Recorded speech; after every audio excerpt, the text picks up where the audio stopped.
Hello जय हिंद दोस्तों, मैं शुभम आप सभी का स्वागत करता हूं आपके अपने इस यूट्यूब चैनल शुभम क्लासेस में। आज की जो हमारी क्लास रहेगी वो हमारी जीके और साइंस की क्लास रहने वाली है।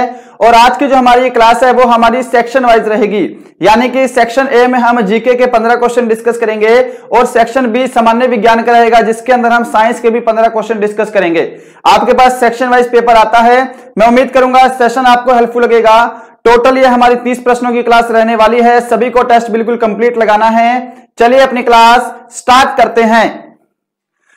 तो देखिएगा, स्टार्ट करने से पहले कल की जो हमारी क्लास थी स्टैटिक जीके की, उसके अंदर मैंने ये वाला प्रश्न आप सभी को होमवर्क के लिए दिया था। तो लगभग 99% स्टूडेंट का इसका आंसर बिल्कुल करेक्ट आया है। प्रश्न था कि पेरियार झील कहां स्थित है। जिन्होंने भी कल इसका आंसर ऑप्शन बी दिया था केरल, उन सभी का आंसर जो है वो बिल्कुल करेक्ट है जी। चलिए बढ़ते हैं आज की क्लास की तरफ। तो देखिएगा, आज की जो क्लास है उसके अंदर टोटल प्रश्न जो है वो 30 रहेंगे, राइट। और टारगेट मैं आप सभी को दे रहा हूं आज 22 प्लस क्वेश्चन राइट करने का। चाहे कोई विद्यार्थी हमारे साथ नया जुड़ा है या फिर पुराना जुड़ा है, टारगेट आप सभी को आज 22 क्वेश्चन ठीक करने का मिला है। जीके और साइंस की हमारी सेक्शन वाइज क्लास रहने वाली है। स्टार्ट करते हैं। पहला क्वेश्चन आपके सामने स्क्रीन पर आंसर करिएगा। सेक्शन ए सामान्य ज्ञान 1 से 15 तक पूरे 15 क्वेश्चन। पहला क्वेश्चन है, क्रिकेट के लिए प्रसिद्ध वानखेड़े स्टेडियम कहां स्थित है। Where is the famous Wankhede stadium for cricket located. Mumbai, Kolkata, Delhi या फिर कटक। जल्दी से आंसर करिएगा, क्या आंसर करेंगे इस प्रश्न का। क्रिकेट के लिए स्थित वानखेड़े स्टेडियम कहां है। तो देखिए, दो प्रश्न यहां पर बन जाते हैं। पहला प्रश्न है कि वानखेड़े स्टेडियम किस खेल से संबंधित है, तो क्रिकेट के लिए संबंधित है, राइट। कहां पर है, तो ये मुंबई में है। Option A. क्या सभी आंसर दे रहे हैं? जिन्होंने ऑप्शन ए को आंसर दिया है उनका आंसर करेक्ट है। और देखिएगा, खेलों से संबंधित प्रमुख स्टेडियम, प्रमुख अंतरराष्ट्रीय हवाई अड्डे, ये टॉपिक वेरी वेरी इंपॉर्टेंट है जी, राइट। सेकंड नंबर क्वेश्चन आपके सामने स्क्रीन पर आंसर करिए। राधा मोहन कप किस खेल से संबंधित है। Radha Mohan cup is related to which sport. Polo, golf, bridge या फिर बैडमिंटन। आंसर कर दीजिए जल्दी से, क्या आंसर करेंगे, करिए जल्दी से आंसर। देखिए, राधा मोहन जो कप है यह आपका पोलो खेल से संबंधित है। क्या सभी ऑप्शन ए को आंसर दे रहे हैं? चलिए नेक्स्ट बढ़ते हैं क्वेश्चन नंबर 3 की तरफ। क्वेश्चन नंबर 3 आपके सामने, प्रसिद्ध पुस्तक कुमार संभव किसके द्वारा लिखी गई है। ऑप्शन है भवभूति, जयदेव, कालिदास या फिर Chanakya. By whom is the famous book Kumar संभव रिटन। आंसर कर दीजिए, क्या आंसर करेंगे। देखिए, कुमार संभव जो पुस्तक है यह लिखी गई है कालिदास के द्वारा। ऑप्शन आपका सी करेक्ट आंसर है जी। जिन्होंने ऑप्शन सी को आंसर दिया है उन सभी का आंसर बिल्कुल करेक्ट है जी। चले आगे देखिए, क्वेश्चन नंबर 4 आपके सामने है। मान बुकर पुरस्कार किस क्षेत्र में दिया जाता है। Very very important. जितने भी क्वेश्चन आपके पुरस्कारों से संबंधित हैं ये सभी क्वेश्चन इंपॉर्टेंट हैं जी, ठीक है। In which field is the मान बुकर प्राइज गिवन। संगीत, विज्ञान, साहित्य या फिर पत्रकारिता। देखिए, एक और क्वेश्चन दीजिएगा कमेंट बॉक्स में कि मान बुकर पुरस्कार की शुरुआत कब हुई। मान बुकर पुरस्कार की शुरुआत जो है यह कब हुई। तो बढ़ते हैं सॉल्यूशन की तरफ। देखिए, मान बुकर पुरस्कार जो है यह साहित्य के क्षेत्र में दिया जाता है। ऑप्शन आपका सी करेक्ट आंसर है जी। इसकी शुरुआत जो है यह 1969 में हुई थी, ध्यान रखिएगा, इंपॉर्टेंट है जी।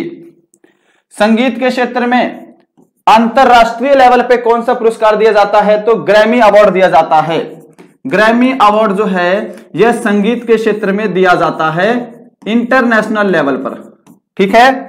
और यहां पर देखिए, पत्रकारिता से संबंधित अपने भारत में पुरस्कार चलता है पुलित्जर पुरस्कार। कौन सा पुरस्कार है जी, पुलित्जर पुरस्कार है। यह बहुत इंपॉर्टेंट है, पुलित्जर पुरस्कार। और बात करेंगे विज्ञान के क्षेत्र में तो जो कलिंग पुरस्कार है जो 1952 में स्टार्ट हुआ था, यह आपका विज्ञान के क्षेत्र में दिया जाता है।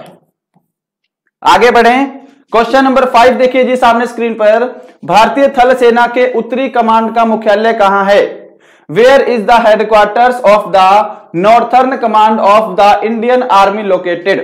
अब देखिए ये कमांड वाले जो क्वेश्चन है ये मैं लगभग हर दूसरी या फिर तीसरी क्लास में आपको दे रहा हूं, क्योंकि टोटल 7 कमान है और मैं ये चाहता हूं कि ये सातों की सातों कमान के मुख्यालय आपको याद हों, क्योंकि ये क्वेश्चन लगभग शिफ्ट में पूछा जाएगा।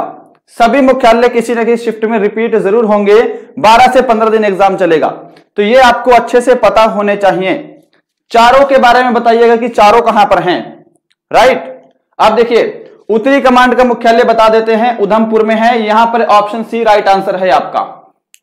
अब बाकी मैं आपसे पहले भी डिस्कस कर चुका हूं, अगर आप इस समय एक्टिव हैं तो कमेंट बॉक्स में आंसर देते रहिए, नहीं तो आप मन में भी रिवाइज कर सकते हैं।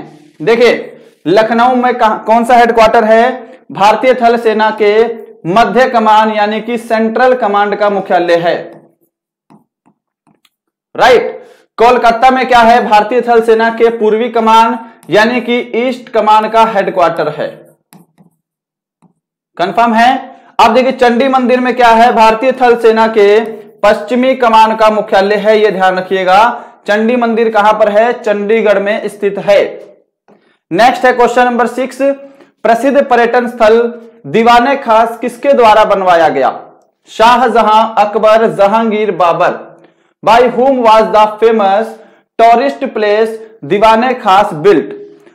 और आप सभी बोल रहे थे स्ट्रेटजी का वीडियो लेकर आइए सिलेबस के ऊपर, तो हमने कल ही शाम को आपके सिलेबस के ऊपर स्ट्रेटजी का वीडियो दिया है, ठीक है। कंप्लीट रामबाण रणनीति मैंने आपको बताई है। अगर आपने मेरा वाला सेशन नहीं देखा है तो इस वीडियो के खत्म होने के बाद हमारी इससे डायरेक्ट पिछली वीडियोस में जाइएगा, वीडियोस में जाके उसको जरूर देखिएगा। मैंने बिल्कुल डिटेल में बताया है कि कैसे आप 50 में से 45 या फिर उससे अधिक क्वेश्चन ठीक कर सकते हैं, कौन कौन से टॉपिक आपको पढ़ने हैं, कौन कौन सी बुक्स लेनी है। टाइम टेबल भी मैंने आपको बना के दिया है कि किस टाइम पर कौन सा सब्जेक्ट पढ़ना है, कितने घंटे पढ़ना है, बिल्कुल डिटेल में मैंने आपको रणनीति बताई है। इससे डायरेक्ट पिछला वीडियो जाकर जरूर देखिएगा जब ये सेशन हमारा कंप्लीट हो जाएगा, राइट। अब इसका आंसर करिए जल्दी से। इस प्रश्न का आंसर क्या करेंगे? प्रसिद्ध पर्यटन स्थल दीवाने खास और एक और पर्यटन स्थल है दीवाने आम, दीवान ए आम। ये दोनों की दोनों शाहजहां के द्वारा बनवाए गए हैं। ऑप्शन ए क्या सभी आंसर दे रहे हैं? जिन्होंने ऑप्शन ए को आंसर दिया है जी, उन सभी का आंसर करेक्ट है। आगे बढ़ते हैं क्वेश्चन नंबर 7 की तरफ। भारतीय अंतरिक्ष अनुसंधान संगठन यानी कि इसरो की स्थापना कब हुई? बहुत इंपॉर्टेंट। मैंने आपसे 3-4 दिन पहले पूछा था कि इसरो का मुख्यालय कहां है ना? उसमें मैंने आपको इसका आंसर भी दिया था। अगर आपने वाला सेशन देखा है, अगर आपको अच्छे से याद है तो आंसर देने में कोई समस्या नहीं होगी। मैंने आपको बताया था भारत कब स्वतंत्र हुआ है? 15 अगस्त को, ठीक है। तो 15 अगस्त 1969 को इसरो की स्थापना हुई है। ऑप्शन ए करेक्ट आंसर है जी। इसरो का हेडक्वार्टर कहां बताया था मैंने आप सभी को? इसरो का हेडक्वार्टर बताया था मैंने आपको बेंगलुरु में है। कहां पर है जी? बेंगलुरु में है, ये ध्यान रखिएगा। अब एक और क्वेश्चन का आंसर दीजिए, क्योंकि जो आपका एग्जाम है उसमें यह क्वेश्चन पूछा जा सकता है कि वर्तमान में इसरो के अध्यक्ष कौन हैं? इसरो के अध्यक्ष कौन हैं? इसका आंसर अभी करिए, अभी इसको डिस्कस किया जाएगा। वर्तमान में इसरो के अध्यक्ष कौन है जी? देखिए वर्तमान में इसरो के अध्यक्ष हैं डॉक्टर एस सोमनाथ। कौन है? Doctor S Somnath. ये ध्यान रखिएगा, ये बहुत इंपॉर्टेंट है। आगे चलें, क्वेश्चन नंबर 8 आपके सामने। हरिजन सेवक संघ की स्थापना किसके द्वारा की गई? Bye whom was the Harijan Sevak Sangh founded? Jawaharlal Nehru, Bhimrao Ambedkar, Mahatma Gandhi या फिर शिव नारायण अग्निहोत्री? और देखिएगा डेली सुबह हमारी 10 बजे क्लास होती है। कल से हमारी जो सुबह 10 बजे क्लासेस रहेंगी, कल से जो हमारी सुबह 10 बजे क्लासेस रहेंगी वो हमारी अब लाइव क्लासेस रहेंगी, ठीक है, जिसमें मैं आप सभी के कमेंट भी पढ़ पाऊंगा, आप सभी के कमेंट के जवाब भी दे पाएंगे और हम लोग अच्छे से एंगेज भी हो पाएंगे। ठीक है, कल से जो हमारी क्लासेस रहेंगी सुबह 10 बजे वो हमारी लाइव क्लासेस रहेंगी, और कल क्योंकि संडे है तो एक मॉडल पेपर होगा सुबह 10 बजे, सभी तैयार रहेंगे। ठीक है, देखिए हरिजन सेवक संघ की स्थापना किसने की है? महात्मा गांधी ने की है। ऑप्शन सी करेक्ट आंसर है जी आपका। आगे देखिएगा, नेक्स्ट क्वेश्चन आपके सामने है, पुरंदर की संधि 1965 में महाराजा जयसिंह एवं किसके मध्य संपन्न हुई? बहुत इंपॉर्टेंट क्वेश्चन है, यह क्वेश्चन किसी का गलत नहीं होना चाहिए। शिव नारायण, छत्रपति महाराज शिवाजी, अकबर या फिर लॉर्ड मिंटो? जल्दी आंसर करिए। Treaty of Purandar was concluded in 1965 between Maharaja Jaisingh and whom? क्या सभी यहां पे ऑप्शन बी को दे रहे हैं?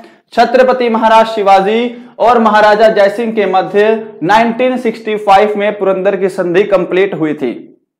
सभी का आंसर सही है। अगर ये क्वेश्चन नहीं आता है तो इसको अपनी नोटबुक में नोट करिएगा, ये क्वेश्चन इंपॉर्टेंट है जी। आगे देखिएगा, क्वेश्चन नंबर 10 सामने है, बाबर के बाद गद्दी पर बैठने वाला दूसरा मुगल सम्राट कौन था? Who was the second Mughal emperor to sit on the throne after Babur? Akbar, Shahjahan, Jahangir, Humayun? देखिए जो मुगल बादशाह जितने भी हुए हैं उनके क्रम आपको पता होने चाहिए। आपसे डायरेक्टली पूछ सकता है कि इसके बाद गद्दी पर कौन बैठा या इससे पहले गद्दी पर कौन था, ये आपको कंप्लीटली पता होने चाहिए। तो इसको याद करने की ट्रिक देखिएगा, इसको याद करने की ट्रिक है हमारी भाई साहब। ठीक है, भाई साहब। अब इस भाई साहब में जो आई है इसको आपको जे बना लेना है बस। राइट, देखिए पहले कौन था? तो पहले आया था बाबर। ठीक, दूसरे नंबर पे कौन था? एच से हुमायूं, फिर आपका अकबर, उसके बाद जहांगीर, फिर शाहजहां, फिर औरंगजेब और फिर बहादुर शाह जफर द्वितीय। ये भाई साहब ट्रिक याद रखिएगा। पूछा है बाबर के बाद गद्दी पर बैठने वाला दूसरा मुगल सम्राट कौन था, तो दूसरे नंबर पे हुमायूं है। ऑप्शन आपको डी आंसर कर देना है। सभी ने ऑप्शन डी को दिया है। आपसे कुछ भी पूछ सकता है कि शाहजहां से पहले कौन था, तो जहांगीर था। बहादुर शाह जफर से पहले कौन था? औरंगजेब था। अकबर के बाद कौन था? तो जहांगीर। ऐसे कुछ भी पूछ सकता है, आप आसानी से आंसर दे सकते हैं। इस ट्रिक को ध्यान रखिएगा, ये ट्रिक इंपॉर्टेंट है जी। आगे बढ़े, क्वेश्चन नंबर 11 देखिए, एक राष्ट्र एक नेता का नारा किसके द्वारा दिया गया? Who gave the slogan one nation one leader? Hitler, Mussolini, Winston Churchill या फिर कार्ल मार्क्स? आंसर कर दीजिए जल्दी से, क्वेश्चन इंपॉर्टेंट है और सभी का आंसर करेक्ट आना चाहिए। एक राष्ट्र एक नेता का नारा हिटलर के द्वारा दिया गया, अडोल्फ हिटलर। जो ऑप्शन ए को दे रहे हैं उन सभी का आंसर बिल्कुल करेक्ट है जी, सभी का करेक्ट है। अब यहां पर देखिए, विंस्टन चर्चिल से संबंधित पता होना चाहिए। इन्होंने सर्वप्रथम महात्मा गांधी को अधनगन फकीर कहा था। ठीक है, और ये सेकंड वर्ल्ड वॉर के समय ब्रिटेन के पीएम थे, सेकंड वर्ल्ड वॉर के समय। राइट, ध्यान रखिएगा। कार्ल मार्क्स जर्मनी से संबंधित हैं। इनकी 2 पुस्तकें हैं जो बहुत इंपॉर्टेंट हैं, अक्सर एग्जाम में पूछी जाती हैं। भारत का सबसे पूर्वोत्तर बिंदु क्या है? What is the most northern east point of India? Sir Creek, Indira point, Indira col, Walong? Answer कर दीजिए, क्या आंसर करेंगे?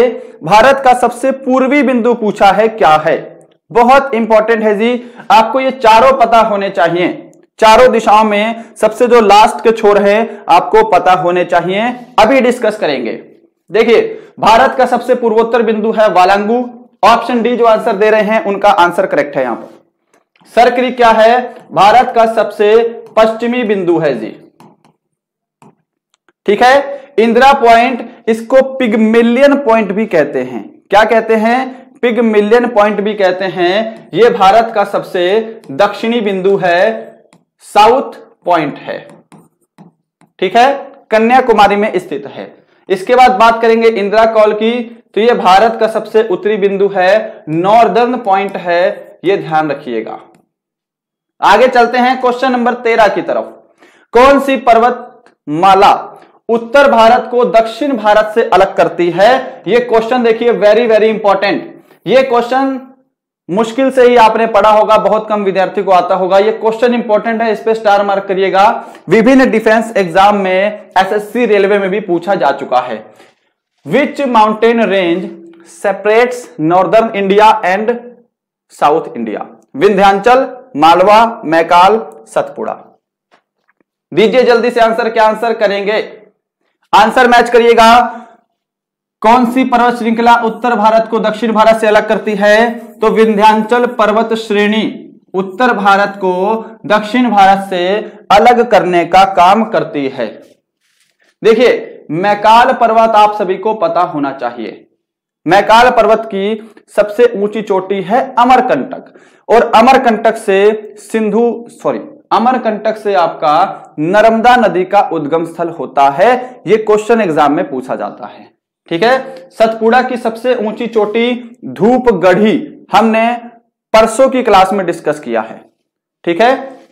नेक्स्ट देखिएगा 14 नंबर क्वेश्चन है, भारत में सबसे अधिक जूट किस राज्य में होती है? Which state has maximum jute in India? English में जूट को शायद कुछ और बोलते हैं, है ना? देख लीजिएगा। ऑप्शन है कर्नाटक, गुजरात, पश्चिम बंगाल, महाराष्ट्र। भारत में और पूरे विश्व में, देखिए विश्व में सर्वाधिक जूट का जो उत्पादन है वो करता है बांग्लादेश। कौन सा करता है जी? तो बांग्लादेश करता है। अब क्योंकि बांग्लादेश से ही सटा हुआ अपना पश्चिम बंगाल है, तो भारत में सर्वाधिक जूट का उत्पादन करने वाला राज्य कौन सा है? वेस्ट बंगाल, पश्चिम बंगाल। आगे बढ़ते हैं। क्वेश्चन नंबर 15 है सेक्शन ए का लास्ट क्वेश्चन, निम्न में से कौन सी फसल रबी की फसल है? विच of the following crop is a rabi crop? धान, गन्ना, मक्का, सरसों। आंसर कर दीजिए, क्या आंसर करेंगे? क्वेश्चन बहुत इंपॉर्टेंट है जी। इससे पहले हमारा जो वीडियो आया है कल शाम को 8:30 बजे के करीब, वो हमारा रणनीति का वीडियो है कि आपको कैसे तैयारी करनी है, कौन से सब्जेक्ट पे कितना ध्यान देना है, कौन सा सब्जेक्ट कितनी देर पढ़ना है, कौन सी आपके पास बुक्स होनी चाहिए, वो हमने सभी की सभी चीजें डिस्कस की हैं। इसके बाद आप हमारा कल वाला वीडियो देखिएगा जो हमने शाम को स्पेशल रणनीति का अपलोड किया है। ठीक है। आपको जरूर हेल्प मिलेगी, आपको बस उसी लेवल पर तैयारी करनी है। रबी की फसल कौन सी है? इसमें सरसों जो है ये रबी की फसल है, ऑप्शन डी करेक्ट आंसर है। इसके अलावा धान, गन्ना और मक्का ये आपकी खरीफ की फसलें हैं। चलिए आगे। क्वेश्चन नंबर 16 है आपके सामने, सेक्शन बी सामान्य ज्ञान, 16 से 30 तक अगले 15 क्वेश्चन। आंसर करिए। गुर्दे का भार लगभग होता है, the weight of kidney is approximately 140 gram, 170 gram, 100 gram, 70 gram. Last में जब सभी स्कोर कमेंट करेंगे तो सेक्शन वाइज करिएगा। सेक्शन ए में कितने राइट किए हैं आपने और सेक्शन बी में कितने राइट किए हैं। इन 30 प्रश्नों के बाद एक क्वेश्चन आज भी होमवर्क का ऐड किया है, होमवर्क भी लेकर जाइएगा। देखिए गुर्दे का जो भार है लगभग 140 ग्राम से 150 ग्राम तक होता है। ऑप्शन ए क्या सभी ने आंसर किया है? कुछ बुक्स में आपको जो डाटा है वो 150 ग्राम दिया गया है और कुछ बुक्स में 140 ग्राम दिया गया है, जबकि अप्रोक्सीमेट 130 से 155 ग्राम के आसपास जो मनुष्य का जो गुर्दा है वो होता है। ठीक है। चले आगे। क्वेश्चन नंबर 17 देखिए, किस शाखा के अंतर्गत शैवालों का अध्ययन किया जाता है? नेफ्रोलॉजी, फाइकोलॉजी, न्यूरोलॉजी या फिर mycology? Under which branch are algae studied? जल्दी से आंसर कर दीजिए इस क्वेश्चन का, क्या आंसर करेंगे? चारों ऑप्शन के आंसर आपको पता है तो चारों का आंसर अभी के अभी चैट बॉक्स में कर दीजिए। ठीक है। कल से हमारी लाइव क्लासेस रहेंगी तो मैं शायद आपके कमेंट भी पढ़ पाऊंगा अच्छे से और उनका रिप्लाई भी कर पाऊंगा। ठीक है। फिलहाल आज हमारी क्लास प्रीमियर है। देखिए शैवालों का अध्ययन पूछा है आपसे तो राइट आंसर करना है आपको फाइकोलॉजी। ऑप्शन बी क्या सभी आंसर दे रहे हैं? ऑप्शन बी फाइकोलॉजी में शैवालों का अध्ययन किया जाता है। नेफ्रोलॉजी क्या है जी? नेफ्रोलॉजी में किडनी से संबंधित अध्ययन होता है, किडनी से संबंधित अध्ययन किया जाता है। न्यूरोलॉजी क्या है? तंत्रिका तंत्र, नर्वस सिस्टम से संबंधित अध्ययन होता है न्यूरोलॉजी। ठीक है। माइकोलॉजी क्या है? कवकों से संबंधित अध्ययन माइकोलॉजी के अंतर्गत किया जाता है। कवक यानी कि फंगस। देखिए आगे, हर्पिस रोग किस अंग को प्रभावित करता है? Which organ is affected by herpes disease? यकृत, आंख, त्वचा, मस्तिष्क। आंसर करिए, क्या आंसर करेंगे? क्वेश्चन इंपॉर्टेंट है, आपके एग्जाम में भी आ सकता है और ये वाला क्वेश्चन तो एग्जाम में आया भी है, रिपीट भी हुआ है आपके आर्मी में। जल्दी से आंसर करिएगा, क्या आंसर करेंगे? हर्पिस रोग किस अंग को प्रभावित करता है? तो जो भी ऑप्शन यहां पर सी को दे रहे हैं स्किन, उनका आंसर करेक्ट है। स्किन क्या है जी? मानव शरीर का सबसे बड़ा अंग है। अंग बोला है मैंने, ऑर्गन नहीं बोला, ठीक है, ग्रंथि नहीं बोला है। मानव शरीर का सबसे बड़ा अंग कौन सा है? त्वचा है। यकृत क्या है? मानव शरीर की सबसे बड़ी ग्रंथि है, ग्लैंड है। ओके, मस्तिष्क क्या है? मस्तिष्क में ग्रंथि होती है पिट्यूटरी ग्रंथि, जो मानव शरीर की सबसे छोटी ग्रंथि है। माल्टेज एंजाइम माल्टोज को किसमें परिवर्तित कर देता है? यह क्वेश्चन थोड़ा सा मैं बोल सकता हूं कि मीडियम लेवल का है। मीडियम लेवल का क्वेश्चन है। अगर आपको आंसर आता है तो जरूर दीजिएगा।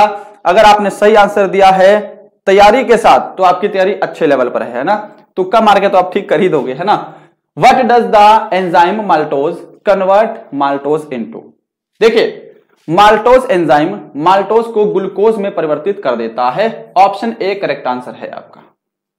आगे बढ़ें, क्वेश्चन नंबर 20 देखिए, प्रकाश संश्लेषण में जल का उपचयन किसमें होता है? What is the oxidation of water in photosynthesis? जल, ग्लूकोज, ऑक्सीजन, मृदा। प्रकाश संश्लेषण जो है यह क्या है जी? अपचयन, ध्यान रखिएगा, अपचयन और उपचयन अभिक्रिया है। एग्जाम में क्वेश्चन बनता है। यह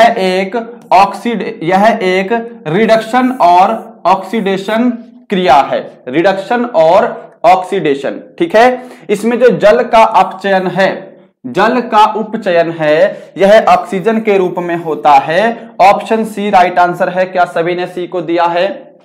आगे बढ़ते हैं क्वेश्चन नंबर 21 की तरफ। किस गैस को भविष्य का ईंधन कहा जाता है? Which gas is called the fuel of the future? Helium, neon, carbon dioxide या फिर हाइड्रोजन? किस गैस को भविष्य का ईंधन कहते हैं? आंसर कर दीजिए जल्दी से, क्या आंसर करने वाले हैं? चलिए आंसर मैच करिएगा। भविष्य का ईंधन बोला जाता है हाइड्रोजन को। मुझे पता है सभी ने ऑप्शन डी को आंसर दिया है। ओके, हीलियम और हाइड्रोजन क्या है? सबसे हल्की गैसें हैं। नियॉन और हीलियम क्या है जी? यह दोनों अक्रिय गैस हैं, जिनको हम इंग्लिश में नोबल गैस कहते हैं। निम्नलिखित में से किसके द्वारा बारूद की खोज की गई? लीजिए, who among the following discovered gunpowder? Very important. Roger Bacon, Alfred Nobel, Robert Koch, Edward Teller. बहुत इंपॉर्टेंट क्वेश्चन है जी, सभी का आंसर मुझे एकदम करेक्ट चाहिए। देखिए, किसी क्वेश्चन के अगर आपको आंसर नहीं पता है तो ऑप्शन पे चले जाइएगा, ठीक है, एलिमिनेशन वाला तरीका लगाइएगा। मान लीजिए आपको इन दोनों के आंसर पता है, इन दोनों को काट दीजिए। अल्फ्रेड नोबेल भी पता होगा तो अल्फ्रेड नोबेल भी काट दीजिए, तो जो बचता है वो आपका आंसर हो जाता है 90% केस में, ठीक है। किसके द्वारा बारूद की खोज की गई? रोजर बैंकन के द्वारा की गई। ऑप्शन ए करेक्ट है। अल्फ्रेड नोबेल ने किसका आविष्कार किया था जी? डायनामाइट का। डायनामाइट का आविष्कार अल्फ्रेड नोबेल ने किया था, इसीलिए स्वीडिश गवर्नमेंट द्वारा इन्हीं की याद में 1901 में नोबेल पुरस्कार शुरू किया गया, ठीक है। रॉबर्ट कोच इंपॉर्टेंट है, तपेदिक और हैजा की खोज की है। तपेदिक और हैजा के जीवाणुओं की खोज किसने की है? वो की है रॉबर्ट कोच ने। एडवर्ड टेलर, हाँ जी, एडवर्ड टेलर ने हाइड्रोजन बम का आविष्कार किया है। हाइड्रोजन बम का आविष्कार किसने किया है? Edward Teller. क्वेश्चन नंबर 23 है आपके सामने। जल को शुद्ध करने में किसका प्रयोग किया जाता है? Which is used to purify water? देखिए, ये क्वेश्चन जो है आपका, ये आपका मीडियम लेवल का है अगर हम अकॉर्डिंग टू ऑप्शन की बात करें। ऑप्शन है मर्क्यूरी क्लोराइड, जिंक सल्फाइड, फिटकरी या फिर वाटर गैस। जल्दी से आंसर करिएगा, क्या आंसर करेंगे इस प्रश्न का। देखिए, जल को शुद्ध करने में किसका प्रयोग किया जाता है, तो यह किया जाता है फिटकरी का। इसका पूरा नाम है पोटाश एलम, ठीक है, पोटाश फिटकरी का प्रयोग किया जाता है जल को शुद्ध करने में। अब वाटर गैस का पता होना चाहिए। वाटर गैस यानी कि जल गैस, इसका फॉर्मूला होता है CO+H2, carbon monoxide plus hydrogen. 24 number है, किस प्रकार के कोयले में कार्बन की मात्रा सर्वाधिक होती है? पिट कोयला, लिग्नाइट कोयला, बिटुमिनस कोयला या फिर एंथ्रासाइट कोयला। ये क्वेश्चन शायद मैंने जो अपनी साइंस की 51 प्रश्नों की क्लास करवाई थी उसके अंदर एक्स्ट्रा फैक्ट के अंदर बताया था, है ना। सर्वोच्च कोटि का कोयला कौन सा होता है? एंथ्रासाइट कोयला होता है, क्योंकि इसके अंदर कार्बन की जो मात्रा है वो सर्वाधिक होती है। ऑप्शन डी राइट आंसर है आपका। लिग्नाइट कोयला डिस्कस किया था हमने। भूरा कोयला किस कोयले को कहा जाता है? तो लिग्नाइट कोयले को कहा जाता है। सबसे लो क्वालिटी का कोयला होता है पिट कोयला। सबसे लो क्वालिटी का कोयला होता है पिट कोयला, क्योंकि इसके अंदर कार्बन की मात्रा सबसे कम होती है। आगे बढ़ते हैं 25 नंबर पर। प्राकृतिक रबड़ को सल्फर के साथ मिलाकर गर्म करने की क्रिया क्या कहलाती है? What is the process of heating natural रबड़ विद सल्फर कॉल्ड? वल्कनीकरण, गैल्वेनाइजेशन, अवकरण, ऑक्सीकरण। आंसर करिएगा जल्दी से, क्या आंसर करेंगे? प्राकृतिक रबड़ को सल्फर के साथ मिलाकर गर्म करने की क्रिया क्या कहलाती है? यह क्वेश्चन आपके आर्मी में पूछा गया है। ऑप्शन ए जो आंसर दे रहे हैं वल्कनीकरण, उनका आंसर करेक्ट है जी। गैल्वेनाइजेशन क्या होता है? लोहे के साथ जिंक को मिलाकर जो क्रिया बनती है उससे गैल्वेनाइजेशन कहा जाता है। 26 नंबर प्रश्न है, डायनेमो का आविष्कार किसने किया? डायनेमो का आविष्कार किसने किया? Who invented the dynamo? Michael Faraday, Nikola Tesla, Alfred Nobel, Victor हेस।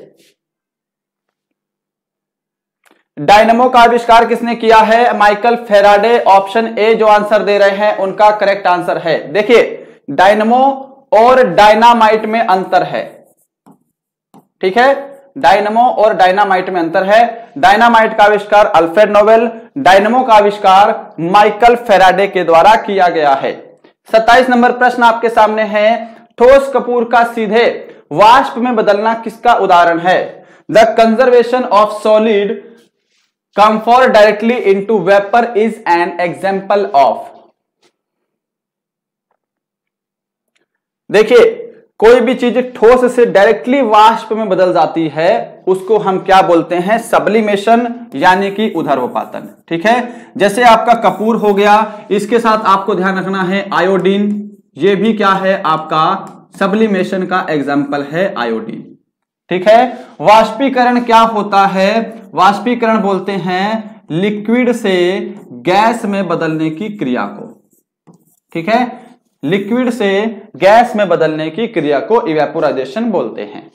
28 number प्रश्न है आपके सामने, जिन पदार्थों से होकर विद्युत आवेश सरलता से प्रवाहित हो जाता है उन्हें क्या कहते हैं? ठीक है। What are the substance through which electric charge flow easily called?